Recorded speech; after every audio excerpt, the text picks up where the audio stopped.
Hello. My shoulder hurts. Oh, and my back. Oof. Anyways. Hi. It's Maddie. So, I wanted to film a video. Obviously. It's the 2nd of October, 2023. A Monday. Excuse the sniffly nose. I got allergies and it's hurting my throat and making me sniffly. And my eyes all sensitive. So I haven't been crying, I'm just allergic to plants, even in autumn.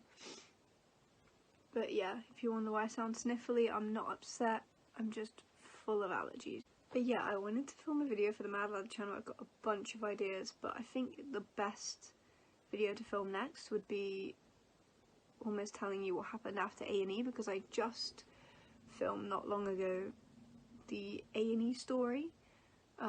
Saying about how like A&E is an adult and like going down A&E, and now it makes sense to continue the story because I said about the GP referral, so it makes sense to continue on the story. So if you haven't seen the A&E video, you don't have to, but it would make, actually yeah, it would make this video make a lot more sense. So if you want to watch it, you can do. I'll leave a link below.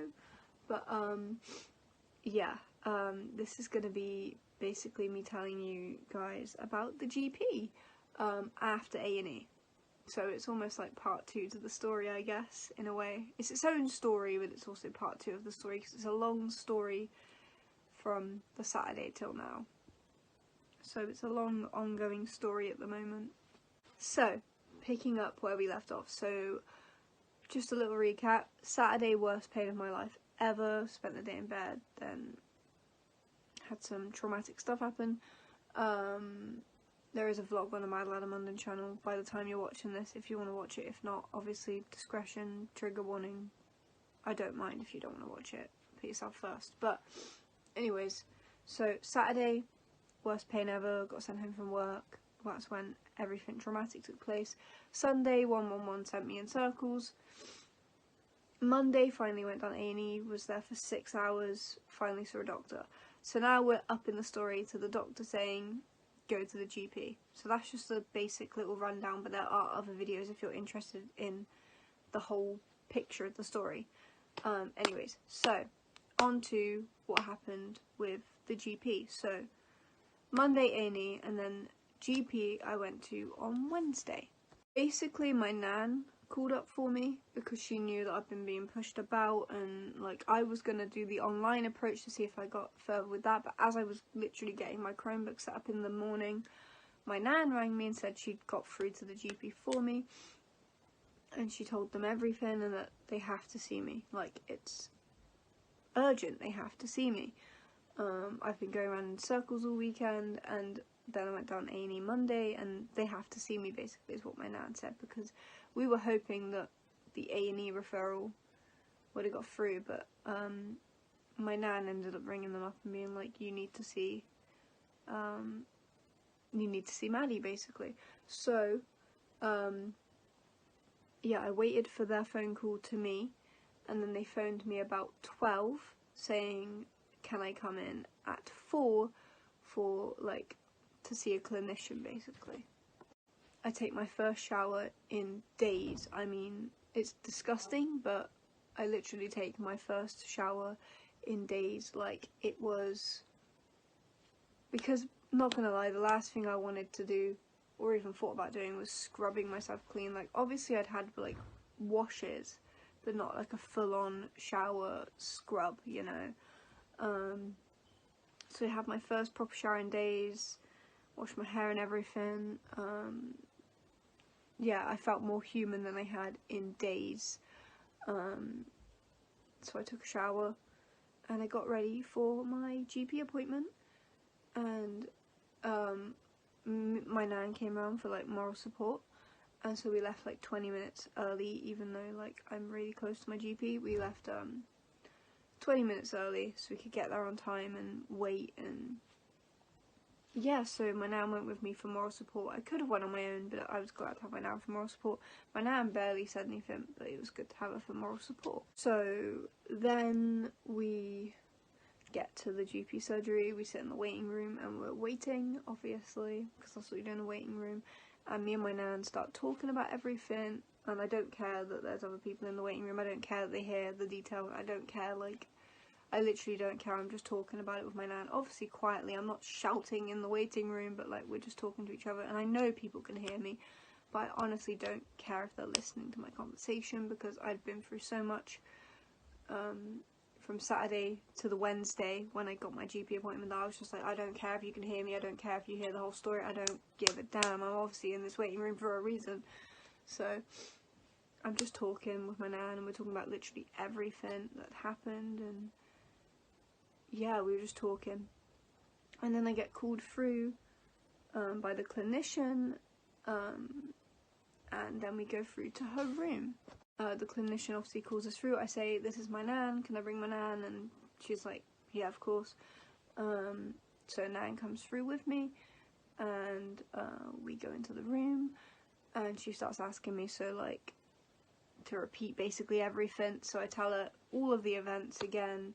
I tell her, but this time I literally tell her, like, even more than the original Dr. A&E, I tell her like my background story of like terrible periods since I was like basically having periods at 14, because I started my period at 13, but it was like spotting, and then 14 when the proper periods hit, that's when all the issues hit. Like, ever since I had a proper period, it's just been issues. So I tell her like everything. I tell her about going on the pill. I tell her about all the things of that.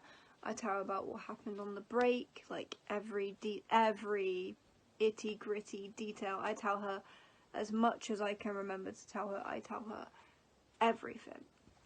I say about the photos I have on my phone, because basically I passed a mass and no one knows what it is. Basically, that's all you need to know. So I show her the photos, and she's like, any chance you could be pregnant? I tell her no, and why. So then from there, she's looking at the photos for ages, just like the A&E doctor, and they're both baffled, and they've never met each other, these doctors, obviously, and they both say the exact same wording, the exact same thing. They both say, I've never seen anything like this. So then she asks if she can examine me, so obviously I go behind a curtain, and like, obviously I have to take my trousers and everything off so she can examine me, and like from the waist down basically. I got to keep my socks on though. I did ask, can I keep my socks on? And she said, we're not that mean, so that was kind of a little laugh moment. Sorry, my little brother came in, so I got a bit thrown off of where I was, but basically, the clinician, I go behind the curtain, obviously stripped from the waist down, got to keep my socks on, which was good, because I didn't want to have to take literally everything. I was like, do I have to take my socks off? She was like, no, we're not that mean. So that was kind of like a funny little joke moment. That made me feel more comfortable and more relaxed. She was very nice, very warm, like not very, you know what I mean? You get some doctors that just like, this is happening, and I was like kind of just glad it wasn't like monotone. She was very nice, put me at ease, answered all my questions. I asked quite a few questions, like, is this gonna hurt, stuff like that. So yeah, I get the exam done, she checks my cervix, it's closed, which is good. The fact my cervix is closed is good, but it's very, oh my god, it's very angry, very inflamed, very, very, very, very inflamed and very sore in all of that area. My cervix, everything up there is very angry basically. The examination was stingy, but not the worst pain ever, and I was already sore, so it hurt anyways, but she looks and she says, yeah, she's going to refer me to gynecology anyways, but she examined me just to check my cervix was closed and check how everything is, and then she says to email her the photos, and then she'll refer me to gynecology. But she needs the photos to basically say the reason I'm being referred. So yeah, from there, obviously I put my clothes back on, like the half of my clothes, and yeah, that was basically the GP appointment over. Now I'm waiting to hear back from them. I'm hoping they've referred me to gynecology, because oh yeah, for an ultrasound, I forgot to mention that part. She wants gynecology to do an ultrasound and check everything because they're the specialists, you know. Just a little note I think I should add in, this GP appointment was on the 27th of September 2023 and it's now the 2nd of October 2023, so hopefully I hear back from them soon. So she wants to do like a transvaginal ultrasound basically to check, because that's the most accurate picture you can get because it's like inside. So waiting on gynecology to contact me about that, hopefully soon, because she did say an urgent scan. She used the word urgent, but you know, we'll see how long that takes. And then yeah, just waiting to hear back from gynecology. It is now the 2nd of October 2023, a Monday. So yeah, well, I haven't heard anything from them yet, but hopefully I do soon. And yeah, that's my story about how the GP appointment went after everything. And hopefully I'll get referred to gynecology soon, fingers crossed. Fingers crossed, hopefully, please. But yeah, thank you guys for watching this video, and I hope you have a lovely day. Follow at Madalada Munden -2 on Instagram. I've been doing a lot more on there, and yeah, thank you guys for watching. Have a lovely day.